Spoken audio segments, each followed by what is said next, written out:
नम आंखें लिए एक नई कंपनी के ऑफिस में शहर के सबसे बड़े बिजनेसमैन का लड़का शहर की लड़कियां मरती थी। लुक में वह किसी राजकुमार या हीरो से कम नहीं है। आज बहुत उदास एक नई कंपनी के ऑफिस में पिछले 3 घंटे से एक मुलाकात के लिए बेचैन बैठ था। हर 15 मिनट में रिसेप्शन पर बैठी लड़की से बार बार पूछ रहा है, क्या सर फ्री हुए? क्या सर फ्री हो गए? जिसकी तनख्वाह उसके ड्राइवर से भी काम थी, आज वह रिसेप्शनिस्ट उस लड़के पर चिल्लाकर बोली, आप अपनी जगह पर शांत बैठे, जब वक्त आएगा मैं आपको बता दूंगी। ऐसा पहली बार हुआ है कि रोहित राय इतना बड़ा आदमी नौकरों की बात सुन रहा था। बात कुछ ऐसी थी कि रोहित राय की कंपनी दिवालिया होने वाली थी और उसको सारी उम्मीद इस नई कंपनी के मालिक से थी। शायद यह कंपनी का मालिक उसको दिवालिया होने से बचा ले। 4 घंटे इंतजार के बाद रिसेप्शनिस्ट उससे बोलती है, अब आप मैडम के केबिन में जा सकते हैं। बॉस के तक जाने से पहले रोहित को यह तो पता चल गया कि इस कंपनी का बॉस कोई लड़का नहीं बल्कि एक लड़की है। केबिन में पहुंचकर रोहित जब बॉस को देखता है तो दंग रह जाता है और कहता है, तुम और इस कंपनी की बॉस हो? यह हो ही नहीं सकता। जाओ जाकर बॉस को बुलाओ। क्यों, मैं तुमको बॉस नहीं लगती? और अगर ऐसा है तो तुम जा सकते हो। नहीं नहीं, मैं तो बस पूछ रहा था। ऋतु, तुमको मेरी हालत का अंदाजा नहीं है। मैं किस हॉल में हूँ। तुम अपनी जबान से मेरा नाम मत लो, मैडम कहो मुझे, नहीं तो धक्के मार कर ऑफिस से निकलवा दूंगी। सॉरी मैम, अब ऐसी गलती नहीं होगी, रोहित ने जिल्लत भरी आवाज में बोला। ऋतु, मुझे तुम्हारी और तुम्हारी कंपनी की सारी जानकारी है। जाओ अपने बाप से कह दो, तुमको बर्बाद होने से कोई नहीं रोक सकता। जो सब हुआ है मैंने ही किया है, यह बदला है। मुझे धोखा देने का? कैसा धोखा? रोहित ने नम आंखों से कहा। भूल गए तुम और तुम्हारे बाप ने मुझे कैसे ठोकर मारकर भगाया था। तुम्हारे बाप ने तो मुझे गंदा खून तक कहा था। मेरे पूरे परिवार को आधी रात में घर छोड़कर जाना पड़ा। इतना सब करके तुम भूल गए सब। यह तुम क्या कह रही हो ऋतु? मैंने तो ऐसा कुछ भी नहीं किया। मैं तो चाहकर भी उस दिन अपना वादा पूरा नहीं कर पाया। बस इतनी सी बात। क्या तुमको नहीं पता क्या हुआ था? उस दिन मैं अपना सारा घर बार छोड़कर अपनी जिंदगी को दांव पर लगाकर तुम्हारे साथ अपनी जिंदगी बसाने आई थी। मैंने 4 घंटे इंतजार किया। उस रात का आंधी तूफान भी मुझे तुम्हारे पास आने से नहीं रोक सका। उस तेज बारिश में 4 घंटे खड़े खड़े मैंने अपने अरमानों को जलते देखा। तुम्हारे बाप ने धमकी दी, अगर मैं यह शहर छोड़कर नहीं गई तो मेरी छोटी बहन कहीं मुंह दिखाने के काबिल नहीं रहेगी। तुम्हारा बाप 20 लोगों के साथ मेरे घर पर आया और मेरा घर जला कर गया और तुमको कुछ भी नहीं पता। रुलाने वाली लव स्टोरी।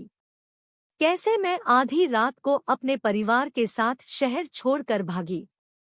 कैसे मेहनत मजदूरी कर कर मैंने अपने परिवार को पाला, छोटी बहन को पढ़ाया। तुम्हें कुछ भी नहीं मालूम। तुम्हें कैसे मालूम होगा? तुम तो अपने महल में आराम से सो रहे होंगे। तुम तो सबसे रईस बाप की औलाद जिसको गंदी लड़की से प्यार हो गया था। यह क्या कह रही हो तुम? तुम्हारे साथ सच में ये सब हुआ है तो आज से मैं अपने बाप की शकल तक नहीं देखूंगा। उस रात मेरे साथ क्या हुआ क्या तुमको नहीं पता? जब मैं तुमसे मिलने आ रहा था तब मेरे पिता ने मुझे मेरी मरी हुई माँ की कसम देकर रोक दिया। मैं चाहकर भी उस दिन तुमसे मिलने नहीं आ पाया। तुमको पता है, आज तक मैंने अपने पिता से बात नहीं की। तुमको मालूम नहीं मैंने कितनी कोशिश की तुमको ढूंढने की, कितनी बार मैंने अखबारों में छपवाया। तुमने तो पढ़ा होगा। रोहित इंटरनेट से कुछ पेपर की कटिंग निकाल ऋतु को दिखाता है। यह सब एक देखकर ऋतु के पैर तले से जमीन निकल जाती है। क्योंकि गुस्से में जिस आदमी को अपना सबसे बड़ा दुश्मन समझ रही थी और यह सोचकर उसने पिछले 10 साल गुजारे कि रोहित ने उसको धोखा दिया, आज वह गुस्सा यह सच समझ नहीं पा रहा था। दोनों एक दूसरे से लिपट कर जोर जोर से रोने लगे और दोनों अपने अतीत को याद करने लगे। दोनों की आंखों से आंसू नहीं रुक रहे थे। 10 साल पहले ऋतु रोहित के ऑफिस में काम करने के लिए आई थी। बिजनेस में बहुत होशियार, एक सीधी सी लड़की जिसको अपने मालिक के लड़के से प्यार हो जाता है। रोहित भी ऋतु से बहुत प्यार करता है। दोनों एक दूसरे से शादी करने के लिए राजी हो जाते, पर यह बात रोहित के पिता को पता चल जाती है। रोहित और ऋतु दोनों भागकर शादी करने की तैयारी कर लेते। उस रात रोहित के पिता उसको घर पर रोक लेते हैं। ऋतु के घर में आग लगाकर उसको शहर छोड़ने पर मजबूर कर देते हैं। दूसरे शहर में दर दर की ठोकर खाकर बड़ी हुई ऋतु आज एक बड़ी कंपनी की मालिक बन जाती है। वह रोहित की कंपनी को जब चाहे तब मसल कर रख सकती है। इसी बात का बदला लेने के लिए ऋतु वापस उस शहर आई थी, पर जब उसको रोहित के प्यार और सच्चाई का पता चला तो वह उससे गले लगकर रोने लगी।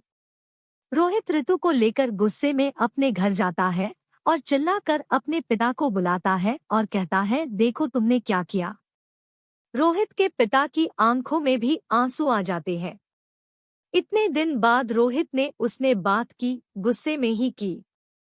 रोहित के पिता हाथ जोड़कर रोहित से माफी मांगी और कहा, मुझे तो पता था यह एक ना एक दिन जरूर होगा। मैंने बहुत बड़ी गलती की है, हो सके तो मुझे माफ कर देना बेटा, पर एक बार यह जरूर जान लो मैंने ऐसा क्यों किया, मुझे नहीं सुनना। आपने मेरी जिंदगी बर्बाद कर दी। रोहित बोला। ऋतु कहती है, मैं एक बार जरूर सुनूंगी, आखिर मेरे घर जलाने की क्या वजह है।